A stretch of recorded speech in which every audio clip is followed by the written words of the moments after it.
Good morning students. आज हम पढ़ने वाले हैं स्किन के बारे में। तो इस स्ट्रक्चर को बाद में डिस्कस करते हैं। सबसे पहले देख लेते हैं स्किन क्या है। तो आपको जैसे कि पता है स्किन के बारे में हमने आज थोड़ी बहुत मोस्ट इंपॉर्टेंट चीज़ें पढ़नी है। तो स्किन सबसे लार्जेस्ट ऑर्गन है। पहला क्वेश्चन यहीं से आता है, largest organ of the body that is skin. अब क्यों बोलते हैं इसको, बहुत से लोगों को याद तो हो जाता है कि लार्जेस्ट ऑर्गन बोलते हैं। क्यों बोलते हैं क्योंकि इसका जो एरिया है वो कितना होता है आपका, अप्रॉक्सीमेटली 1.5 से लेके 2 मीटर स्क्वायर इसका एरिया इतना कवर कर लेता है। ठीक है, 2 मीटर समझ लीजिए आप। अब इतना ज़्यादा है, इतना बड़ा ऑर्गन है तो वेट भी कुछ अच्छा खासा होगा इसका। तो वेट कितना होता है, अप्रॉक्सीमेटली 4 kg तक इसका वेट होता है। किसका, स्किन का। क्लियर हो गया इतना। दोबारा से मैंने कहा स्किन के बारे में पढ़ने वाले हैं। तो स्किन एक लार्जेस्ट ऑर्गन है जिसका एरिया होता है कितना, 1.5 to 2 मीटर स्क्वायर तक एक अडल्ट का, और वेट होता है 4 kg तक। अब हम दूसरा पॉइंट अपना डिस्कस करते हैं कि स्किन के लेयर्स के बारे में। ये भी आपको पता है लेकिन फिर से डिस्कस कर रहे हैं। स्किन को मेनली 3 लेयर्स में बांटा गया या 3 लेयर्स में होती है। सबसे ऊपर जो लेयर होती है, एपी का मतलब होता है अपसाइड, तो सबसे ऊपर जो लेयर है वो होती है आपकी एपिडर्मिस, फिर होती है आपकी डर्मिस, और फिर होती है आपकी सबक्यूटेनियस लेयर। क्या होती है, सबक्यूटेनियस लेयर। क्लियर हो गया इतना। आज हम बात करेंगे केवल एपिडर्मिस के बारे में, क्योंकि सबसे इम्पॉर्टेंट यही है मेडिकल में, या फिर नीट एग्ज़ाम के लिए, या फिर मेडिकल पीजी एग्ज़ाम्स के लिए, या फिर nursing officer exams, competitive exams में क्वेश्चन जो पूछे जाते हैं वो एपिडर्मिस से ही पूछे जाते हैं। तो फर्दर फिर एपिडर्मिस सबसे ऊपर वाली लेयर है, तो एपिडर्मिस को फर्दर फिर 4 पार्ट्स में डिवाइड किया गया है, या एपिडर्मिस की 4 पार्ट्स होते हैं, ये हम कह सकते हैं। तो सबसे ऊपर वाला जो एपिडर्मिस का पार्ट होता है दैट इज कॉल्ड, ये आपको दिख रहा होगा सीधे सीधे जो लाइन बनी हुई है, इट इज़ कॉल्ड अनन्यूक्लिएटेड पार्ट। ये वाली जो सेल्स होती हैं सबसे ऊपर वाली, एपिडर्मिस की सबसे ऊपर जो लेयर है वो अनन्यूक्लिएटेड रहती है, मतलब उसमें न्यूक्लियस नहीं प्रेजेंट होता। क्लियर हो गया इतना। तो वो अनन्यूक्लिएटेड लेयर को, ये जो ब्लैक कलर की दिख रही है, that is called stratum corneum. क्या कहलाते हैं इसको, कॉर्नियम। याद रख लीजिए, स्ट्रेटम मतलब स्किन ही होता है, तो सबसे ऊपर वाली लेयर को हमने कॉर्नियम बोला। क्या बोला, कॉर्नियम। दूसरी वाली लेयर जो इसके नीचे जस्ट रहती है दैट इज कॉल्ड ग्रेन्युलोसम। क्या कहलाती है ये, ग्रेन्युलोसम। अब ग्रेन्युलोसम क्यों बोलते हैं इसको, क्योंकि इसमें ग्रेन्यूल्स प्रेजेंट होते हैं और ये लेयर होती है न्यूक्लिएटेड। क्या रहती है, न्यूक्लिएटेड रहते हैं ये, और इसमें भरा रहता है ग्रेन्यूल्स, छोटे छोटे ग्रेन्यूल्स होते हैं, तो इसकी वजह से इसका नाम है ग्रेन्युलोसम। थर्ड वाली जो लेयर है इसका आप देख रहे होंगे पॉलीगोनल स्ट्रक्चर है। कैसा स्ट्रक्चर है, पॉलीगोनल। और पॉलीगोनल स्ट्रक्चर होने के साथ साथ इसमें कुछ स्पाइनल प्रोसेसेस पाए जाते हैं, मतलब कुछ डेंड्राइट्स पाए जाते हैं, मतलब कि न्यूरल कनेक्शन डायरेक्टली होता है। इस वाली लेयर में न्यूरल कनेक्शंस प्रेजेंट होते हैं। क्या होते हैं, न्यूरल कनेक्शंस प्रेजेंट होते हैं। तो इसकी वजह से इसको बोला जाता है, इनको बोलते हैं स्पाइनल कनेक्शंस। तो स्पाइनोसम इसी वजह से थर्ड वाली लेयर जो कि पॉलीगोनल स्ट्रक्चर में है, इसको बोला जाता है स्पाइनोसम। क्या बोला जाता है, स्पाइनोसम। क्लियर। जो लास्ट वाली लेयर है, जो आपको क्यूबॉइडल शेप के सेल्स दिख रहे हैं, कौन से शेप के, क्यूबॉइडल शेप के जो स्ट्रक्चर दिख रहे हैं आपको, ये सारे न्यूक्लिएटेड हैं। ठीक है, न्यूक्लिएटेड स्ट्रक्चर हैं, केवल अनन्यूक्लिएटेड सबसे अपर मोस्ट वाला है। तो लास्ट वाली बेसिलिस लेयर कहलाती है, क्योंकि ये बेसमेंट वाली लेयर है, इसीलिए इस लेयर को बेसिलिस लेयर कहते हैं। तो ये हमारी कौन सी स्किन की कौन सी लेयर आ गई, कौन सी लेयर आ गई है, ये आ गई हमारी एपिडर्मिस। ठीक है, तो एपिडर्मिस के बारे में थोड़ा सा अब पढ़ना स्टार्ट कर लेते हैं हम।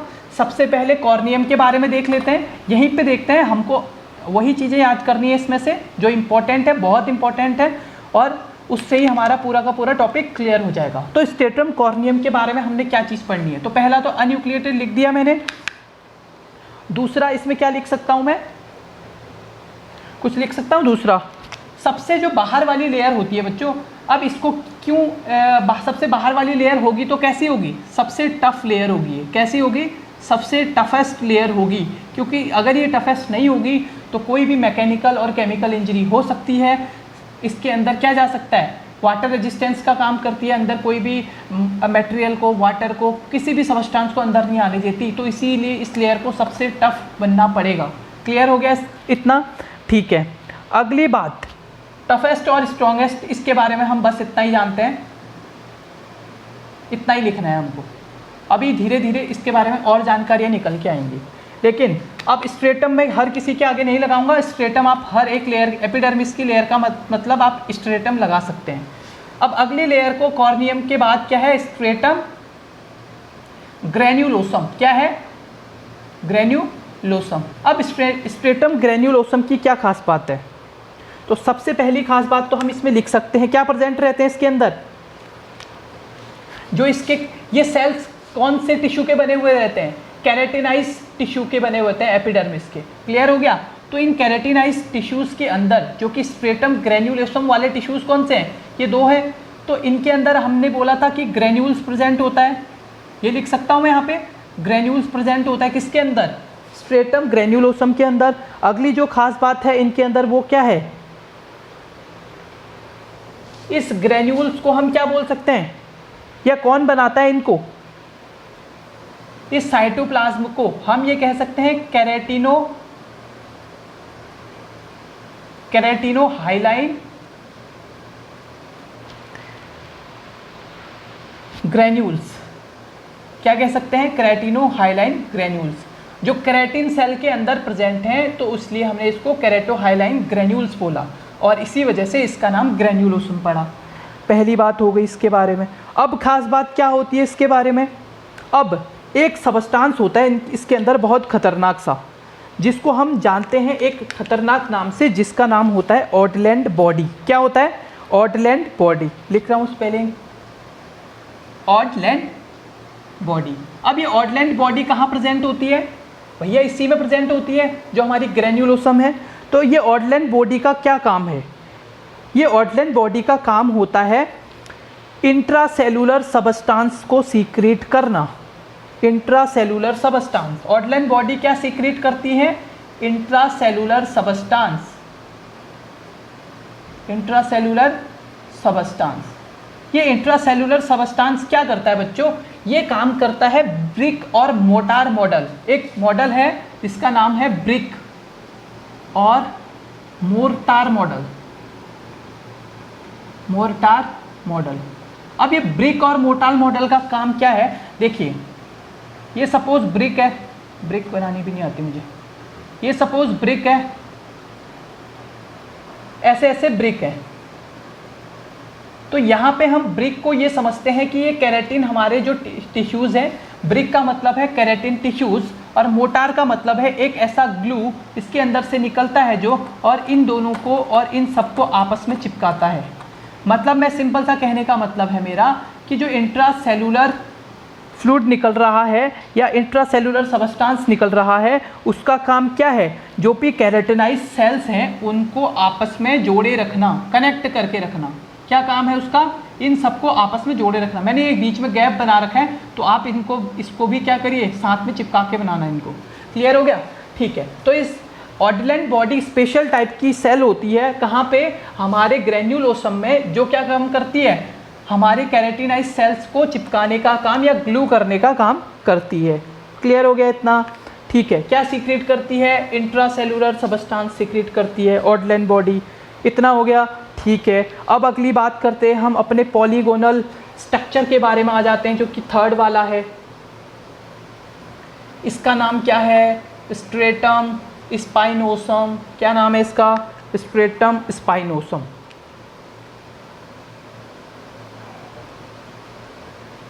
अब स्पाइनोसम क्यों बोला? कुछ स्पाइनस प्रोसेसेस हैं इसमें। क्या है?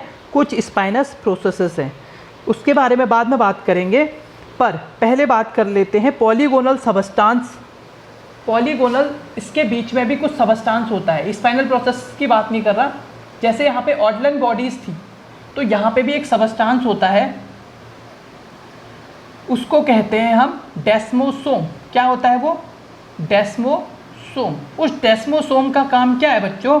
इन स्ट्रक्चर्स को, जो हमारी पॉलीगोनल सेल्स हैं, उनकी स्ट्रक्चर्स को आपस में जोड़ के रखना। जैसे इंट्रासेलुलर सबस्टांस वहाँ पे काम कर रहा था। क्लियर हो गया इतना? बहुत बढ़िया। अगर एक डिजीज़ भी होती है, आपने पिम्फिगस अगर डिजीज़ पढ़ी होगी स्किन के डिसऑर्डर्स में, तो उसमें क्या होता है, ये डेस्मोसोम की ही कमी हो जाती है और ये स्किन क्या हो जाती है, एक दूसरे से सेपरेट हो जाते हैं ये सेल्स, ठीक है। तो वो होता है डेस्मोसोम की कमी से। तो डेस्मोसोम का काम क्या है, इन पॉलीगोनल या कैरेटिनाइज सेल्स को आपस में जोड़े रखना।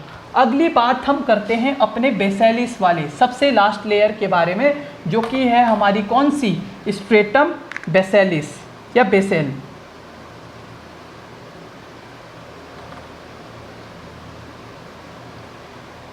स्ट्रेटम बेसल के बारे में क्या खास बातें हैं? सबसे पहले तो इनका शेप आपको पता चल गया होगा, कैसा है, कॉलमनार शेप है। कैसी शेप है, कॉलमनार शेप। दूसरी खास बात क्या है इनके बारे में, एक्टिवली रेप्लिकेटिंग सेल्स यही होती हैं बच्चों। क्या होती हैं ये बहुत इंपॉर्टेंट है, ये बात को अच्छे से अपने दिमाग में बैठा लेना। Actively replicating cell. अब इस बात को मैं बताता हूँ आपको ये कहना क्या चाह रहा है। मतलब आपकी ये जो लेयर बनी है ना अनयूक्लिएटेड, ये बनी हुई है बेसल लेयर से ही।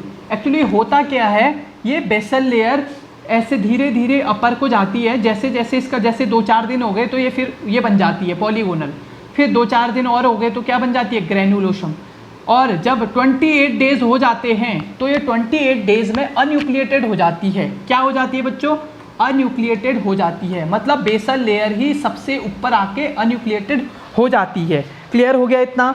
इसको क्या बोलते हैं, एक वर्ड इसके लिए एक्टिवली रेप्लिकेटिंग। अगर आपको आएगा कि एपिडर्मिस के अंदर जो एक्टिवली रेप्लिकेट होती है वो यही होती है, यही रेप्लिकेट होके अनयूक्लिएटेड बनाती है, सबसे ऊपर आते आते टफ हो जाती है। क्लियर हो गया? अब इस प्रोसेस को जिसमें कि बेसल लेयर आपकी कॉर्नियम में चेंज हो रही है, यहाँ पे लिख सकता हूँ बेसल लेयर चेंज और रेप्लिकेट इन कौन सी लेयर में, कॉर्नियम लेयर में, स्ट्रेटम कॉर्नियम। तो इसको हम बोलते हैं बच्चों कैरेटिनाइज सेल है। तो इसको बोला जाता है बेसल सेल का बेसल सेल का कॉर्नियम सेल में चेंज होना क्या कहलाता है हमारा, कैरेटिनाइजेशन। कैरेटिनाइजेशन कभी भी आए कैरेटिनाइजेशन तो आप समझ जाओगे कैरेटिनाइजेशन क्या है, ठीक है। अब कैरेटिनाइजेशन बोलते हैं इसको चेंज होना। अब इस चेंज होने में लगते हैं 28 डेज, बोला मैंने 28 डेज लगते हैं। तो इसको बोला जाता है टर्न ओवर। क्या बोला जाता है बच्चों, टर्न ओवर। या इसके लिए एक और वर्ड है, इसको बोलते हैं ट्रांजिएंट टाइम। क्या बोलते हैं, ट्रांजिएंट टाइम। तो ट्रांजिएंट टाइम क्या है, वो टाइम जिसमें हमारी जो बेसल लेयर है वो चेंज होते होते अनयूक्लिएटेड, यहाँ न्यूक्लिएटेड है, अनयूक्लिएटेड होके कॉर्नियम में चेंज हो जाती है और सबसे ऊपर वाली लेयर में आ जाती है। That is called keratinization. और इस सेल को बनने में 28 डेज लगते हैं, जिसको कि सेल का टर्नओवर या फिर ट्रांजिएंट टाइम बोला जाता है। क्लियर हो गया बच्चों, ठीक है। अगली बार अब हम इसमें कुछ और सेल्स भी पढ़ते हैं। जैसे अब आपने पढ़ा होगा कि स्किन के कलर के बारे में, तो कुछ एक सेल्स होती हैं यहाँ पे, जो हमारी बेसल लेयर है यहाँ पे एक सेल होती है जहाँ पे गैप है, एक सेल होती है। का मतलब ये है कि हर बेसल 10 कैरेटिनाइज सेल के बाद, कैरेटिनाइज सेल के बाद एक मेलेनोसाइट होती है। तो अगला क्वेश्चन भी आपका यहीं पे आ गया कि मेलेनोसाइट कितनी बेसल सेल्स के बाद होती है, या जो रेशियो होता है वो होता है 1:10। मतलब एक मेलेनोसाइट होगी कितने सेल्स पे, 10 कैरेटिनाइज सेल्स पे, ठीक है। अब अगली खास बात क्या है इस कैरेटिनाइज मेलेनोसाइट के बारे में, ये मेलेनोसाइट होती है 1-10 के बीच में, ऐसे नहीं कि एक ही होती है, बहुत सारे, फिर 10 के बाद फिर से होगी। क्लियर हो गया? अगली बात इसके बारे में खास बात क्या है कि ये किसी भी सेल से नहीं जुड़ी रहती। जैसे ये सारे सेल्स आपस में डेस्मोसोम से जुड़े रहते हैं ना, ये किसी से भी जुड़ी नहीं रहती, ये फ्री सेल्स है। क्लियर है? पहली बात तो मेलेनोसाइट एक सेल होती है यहाँ पे, इसके बारे में अगली लेक्चर में डिस्कस करेंगे। फिर एक और सेल होती है जो जिससे इससे तो हमारे बॉडी को कलर मिलता है, मेलानोसाइट कलर देती है, इसके बारे में पढ़ेंगे अगले वाले लेक्चर में। एक और सेल्स प्रेजेंट होती है कुछ यहीं पे बेसल वाली लेयर में, जिसको कि बोला जाता है, कहाँ पे क्या बोला जाता है इसको, इसका नाम होता है बच्चों मरकर सेल। क्या होता है? मरकर। मरकर नहीं आती है लेकिन इसका नाम है मरकर सेल। क्लियर हो गया? मरकर सेल के बारे में भी हम नेक्स्ट लेक्चर में पढ़ेंगे। फिर एक होती है क्या, लैंगरहैंस सेल्स। क्या होती है बच्चों? Langerhans cell. ये बेसल लेयर में प्रेजेंट नहीं होती है एक्चुअली, ये कहाँ पे प्रेजेंट होती है, ये कुछ सुप्रा बेसल लेयर्स में, यहाँ पे कहीं पे भी ये सेल्स ऐसे प्रेजेंट होगी, तो that is called Langerhans cell. क्या कहलाती है ये? Langerhans cell. तो हमने 3 सेल एक्स्ट्रा पढ़ ली, ये तो नॉर्मल सेल्स थी। इसके अलावा एडिशनल सेल्स क्या क्या पढ़े हमने पढ़ा एक बेसल लेयर में एक सेल होती है जो किसी से भी अडेयर नहीं होती है और वो 10 सेल के बाद होती है, वो कहलाती है हमारे मेलानोसाइट। उसके अलावा एक और सेल प्रेजेंट होती है बेसल लेयर में, उसकी खास बात क्या थी कि वो क्या करती है, इसका काम है, चलो बता देता हूँ आपको, ये मरकर सेल है। मरकर सेल का मतलब है अगर आपको हल्के से कोई टच करता है तो टच सेंसेशन का इसका काम है, टच सेंसेशन मरकर सेल का काम। और एक जो सुप्रा बेसल लेयर, मतलब बेसल लेयर के अपर साइड में कुछ ग्रीन कलर की जो सेल्स पड़ी हुई हैं, that is called Langerhans cell. क्या कहलाती है ये? Langerhans cell. इन सेल्स के बारे में आज हमने एपिडर्मिस के बारे में पूरा पढ़ लिया है। एपिडर्मिस में कौन कौन सी सेल्स हैं, उनका क्या क्या काम है, ये हम नेक्स्ट वाले वीडियोस में पढ़ेंगे। और उसके साथ साथ हम यहीं पे अगले वाले वीडियोस में डर्मिस लेयर और सबक्यूटेनियस लेयर के बारे में भी पढ़ लेंगे। तो एपिडर्मिस वाला आपको समझ में आया है तो ज़रूर कमेंट बॉक्स में बताइएगा। आज की क्लास यहीं पे डिसमिस। Thank you.